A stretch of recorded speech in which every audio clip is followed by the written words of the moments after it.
Yeah, what's up? You already know who it is. Two Peas in the pod. Cass. I'm your host, Rich. And I'm your host, DK. And today, we going into like contracts and just understanding the business and music industry, as well as discussing, the recent news with the whole Pfizer scandal and, we'll get into that further. I don't want to give you too much on that, but we're definitely going to touch on that.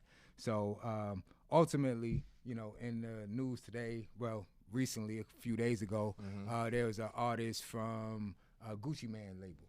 Yeah. I think it was Bic Fizzle. Bic Fizzle. Yeah, I think something like that, man. And he had sampled classic, hit platinum record from Mike Jones, the Fofos, tipping on Fofos. Still tipping on Fofos. Right? That was a jam when I was a little boy. Yeah, that was hell yeah, that was the shit back then. That was a nationwide hit. Hell Yeah.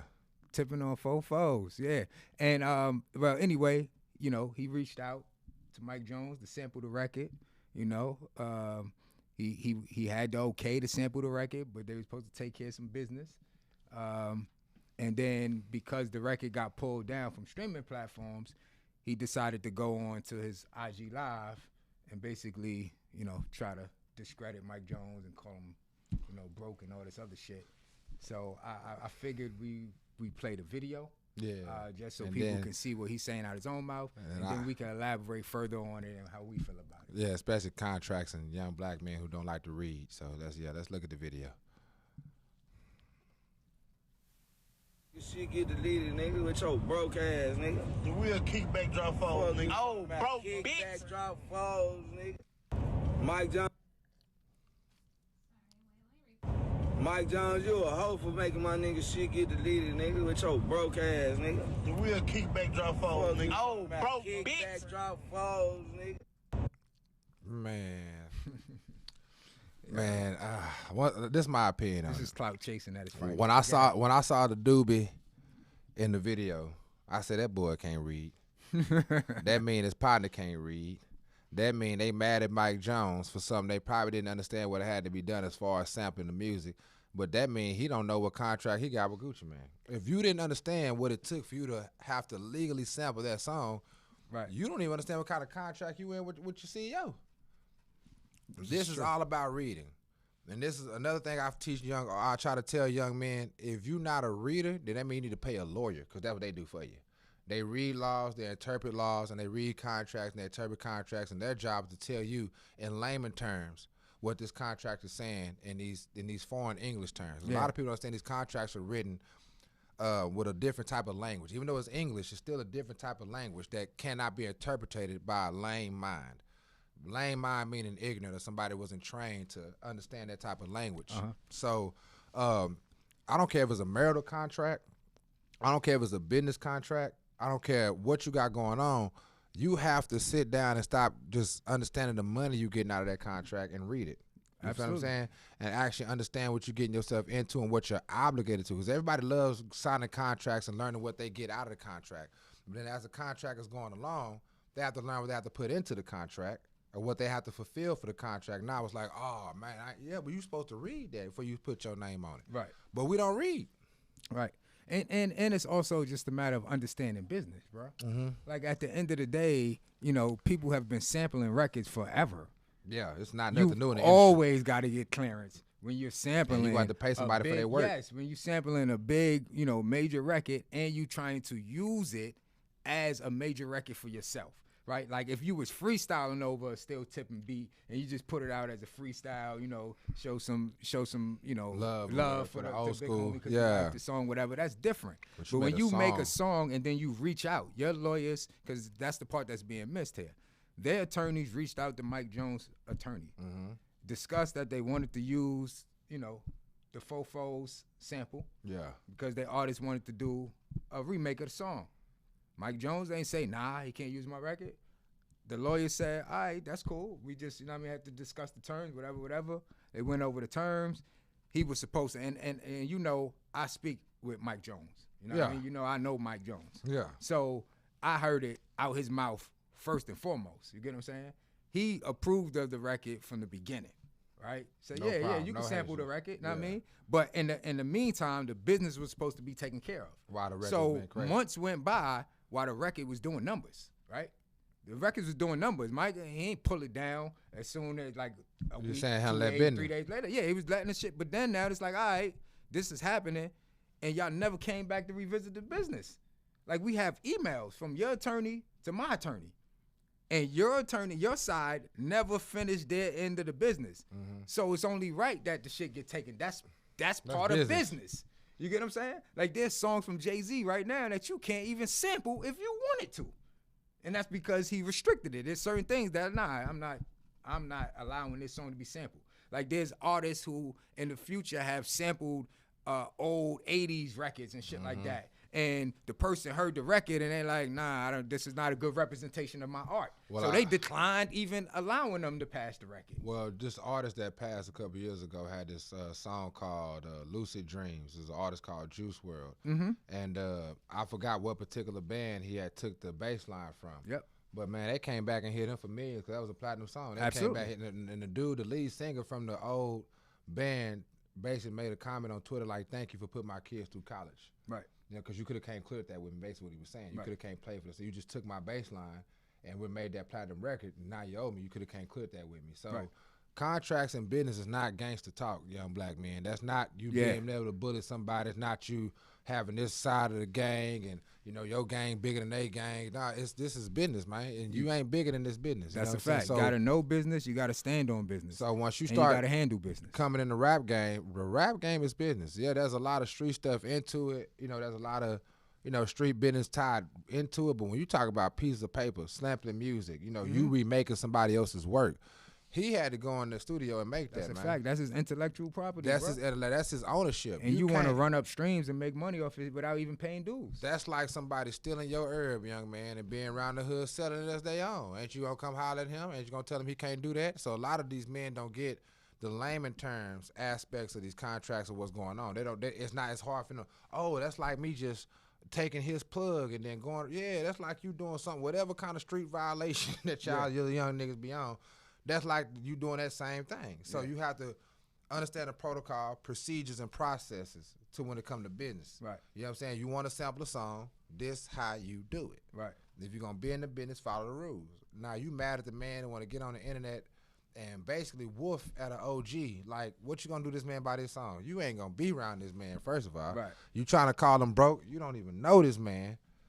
Mike Jones is far from broke. Absolutely. Like, bro, let's put that out there. Absolutely. You know what I'm saying? These young men want to go, he broke this man, bro. Listen, bro, real people don't flex their money online. Yeah. That's an embarrassment. And don't have to. And it's like, all this is just, you know what I mean, hate and clout chasing. You know what I'm saying? So you want to. Well, it's robbery. It's like trying to jump on IG Live and now calling them broke. Listen. I know firsthand, just like you said, Mike Jones ain't broke. Nah. He's still relevant, even though crazy. people don't know too much about him, because you don't have to be, you know what I mean, in the limelight to be relevant. The limelight to be relevant. You get what I'm tight. saying? Like, he literally just, his music is playing on Buffalo Wild Wings. Mm-hmm. Like, they just made a whole Source all-star team. You get what I'm saying? For Buffalo Wild Wings, and his music is like, you get what I'm saying?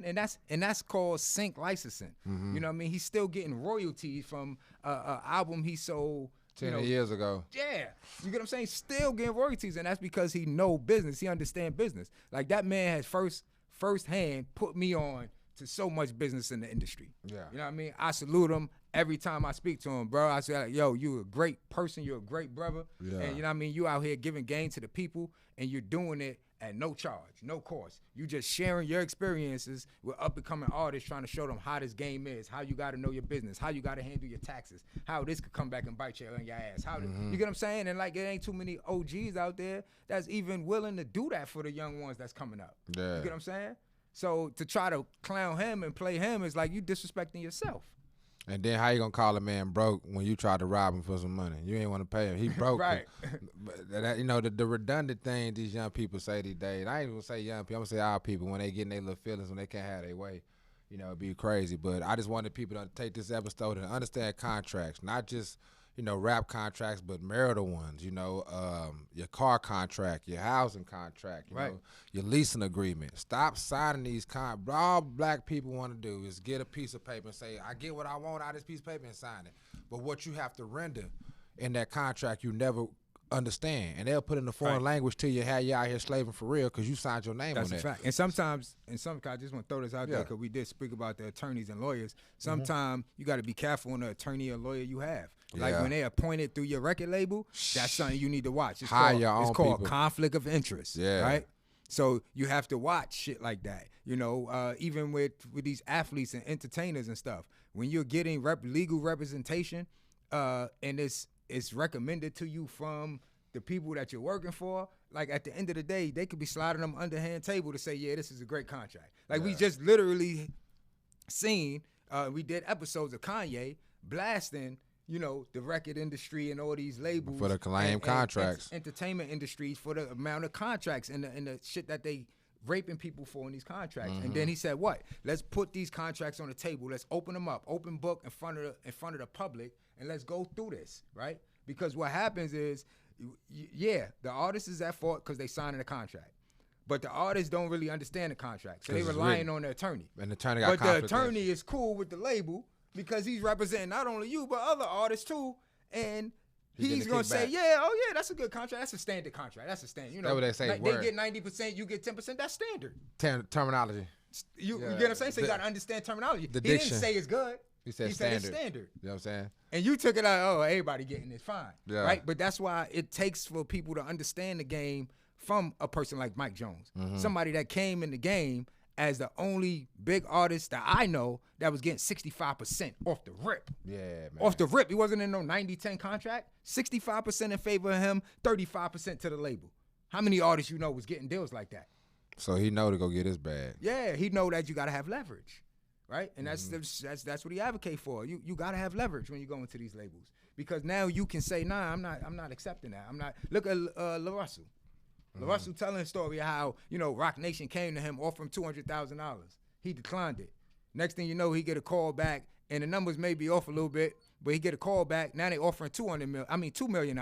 Hold up, something ain't right. If you go offer me $2 million a week later, why the fuck you offer me $200,000 to begin with?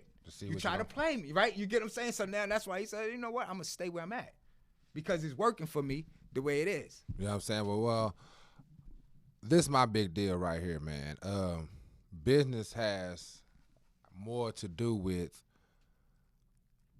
just getting money out the business. You know what I'm saying? You got to have a purpose while you're in your business. A lot of people feel like the money not the purpose. The money should be a byproduct, a side result of why you in your business. You know what I'm saying? Because when you in your business and you driving for it with a purpose outside of money, you feel what I'm saying? You will read that contract because you have a purpose. Hold on, can my purpose be served through this contract? I'm not trying to get some money so they can flash some money in my face and then my purpose is determined by them. Right. You know what I'm saying? Nah, I want to go in life. If I'm rapping for a purpose. Right. So let me check the contract to see if the purpose why I'm rapping is even going to fulfill that. Right. You feel what I'm saying? So let me ask you a question, DK. What do you think is the solution for artists, right, that's out here trying to get into the record label or those that's already in there and they faced with, unfavorable contracts? You invest music into your you're investing money into your chain. You're investing money into your studio equipment. They're investing money into the studio booth, but they're not investing money into the one thing that we just said earlier is going to be the crucial part of this whole operation, their lawyers, their financial team. You should have that along with the mixtape. You should already have your accountant. You should already have your like when you go find the producers and the music and all the people that's going to be, master mixing and all your stuff, you know what I'm saying? When you find your studio, you need to go find your lawyer. You need to go find your financial advisor.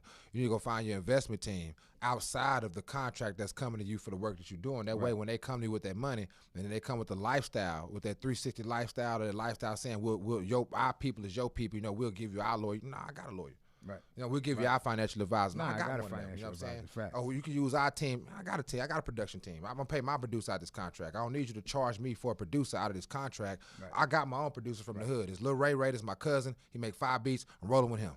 You find your own songwriters. You need to have your team built. Stop going there. Imagine a quarterback going out to win a championship and he ain't got a wide receiver. He got to take the opposing team's wide receiver. Somebody who think with him, really against him. Right. And that's what's really going on. Same thing with any type of sports analogy. So you need to build your team up before you build your dream up. Say it one more time. You need to build your team up. Team before up. You build your dream up. Dream team up up before you dream up, man. You heard? Dream with nobody to dream, and that's what we doing as black individuals, bro. We love dreaming by ourselves and then coming back and telling everybody, look what I done did. There's more power in the dream when you got other people dreaming with you. Stop being scared to open up. People be like, oh, I'm telling everybody my good idea gonna shit on it. How that's gonna stop you? Right. How the fuck? Nigga, I don't tell anybody a good idea. You can stop me. Well, I was gonna do it with you. Fuck you then. You know what I'm saying? Excuse my language, but that's how I go. Right. So have your team along with your dream. Fact. They go even if you have your dream first, go build the team before you start on the dream. To support that. They go hand in hand. They're two-sided coin. You're not. Some days you're gonna be successful because you got the dream, you got the drive. Some days you're gonna be successful because you got the team and you got the support. Right. And at the end of the day, it's about balance. So when you have both, then you have the dream team, and you be looking like the 1992 Olympics team. You know, hey, because when one week the other one gonna step up, baby. So you have if they start going into those music contracts like that, shit, then all of them be obligated to be independent because none of them be looking like no dummy. None of them be looking like a lick read. None of them be looking like sitting ducks. Absolutely. You know what I'm saying? I got my lawyer. I got my dad put me on with a lawyer before I signed this music contract. So he said, nah, why would I do this when I can do that? Nah, they ain't gonna be doing to deal with that. So and believe it or not, you get more respect that way. Yeah. You know why? Because the label's gonna say, yo, this young man, this young lady, they came to me with their business attack. Like they know, like we can't bullshit them. Nah. We can't send them no BS contract. Yeah. You know what I'm saying? Because they got their affairs in order. And we need that intimidation tactic in the black community, man. We need to let people know that when we go into business, we coming with lawyers, bro. I mean, I set up trust with my lawyers. I mean, only thing we look at a good lawyer for is getting away with a crime. Man, lawyers is and they got way more useful than just that. Absolutely. I wouldn't do nothing contractually without going through my lawyer first. Right. You know what I'm saying? I mean, it just would be impossible, bro. You couldn't get if anybody's room right now would give me a contract and say this is gonna be $1 million lick, I'd be like, okay, cool. You wouldn't even know it, but I'm finna call my attorney and I'm gonna scan this right now on my phone, and my attorney will get up right now what money I pay him, and he'll look at that contract right now by 1 o'clock in the morning. I know if that's some bullshit. That's a fact. You know what I'm saying? So get a lawyer. You know what I'm saying? Especially if you ain't got no daddy. If you're a young black entrepreneur, you ain't got no daddy. That's the best closest thing to it. Get you a lawyer. And even if you got a daddy, still get your lawyer because I don't know how educated your daddy is. And he can lead you astray too. Yeah. So at the end of the day, have your team right and then get your dream up. right. You know Yeah, absolutely. But I think that was a good episode talking to these young about these contracts. Read them. Right. Understand them and get some consultation. Ask questions. When you reading your contract, have a highlighter with you. You read over a word you don't understand, highlight that word. Teach yourself, man. Go to the Black Law Dictionary and look up that word. See what that word means, right? Because again, like DK mentioned earlier, they're not talking in a natural, ordinary, common English. language. Nah. You get what I'm saying? Like even if you look up the words in like a Webster dictionary, it's not gonna have the same definition as if you look up in the Black Law Dictionary, and that's what these contracts and these terminology and these words that they're using, that's where it's coming from. A law dictionary. Yeah. So order you a Black Law Dictionary and happy contracts, you know what I'm saying? Y'all won't be in the contracts no more feeling like y'all screwed at the end of the deal. Yeah, and you also won't be calling the OG that's out here doing what Trying they to show doing love. broke. And you know what I mean? Try to show you love. You call them broke because you ain't handle your business. You know handle what I'm your saying? business because at the end of the day, when you really look at it, nobody looking at Mike Jones like he did anything wrong. Nobody looking at him like a fucked up individual. We understand that you got to handle business. You know what I'm saying? Y'all niggas ain't handle y'all business. Get your shit right. You making the young G's look bad. That's why the OGs don't be looking out sometime, man. Yeah. But yeah, I think that's been a good short segment for today. Yeah, absolutely. Yeah. Just we want to touch on contracts. And let y'all know short and sweet. We made it short and sweet for the young people to watch it, so y'all ain't got to spend too much time on this episode, but go and get this into you. Like I said, we'll be right back with a fresh new episode, but this has been 2 Peas in a Pod. Cass. We out. Yes, sir.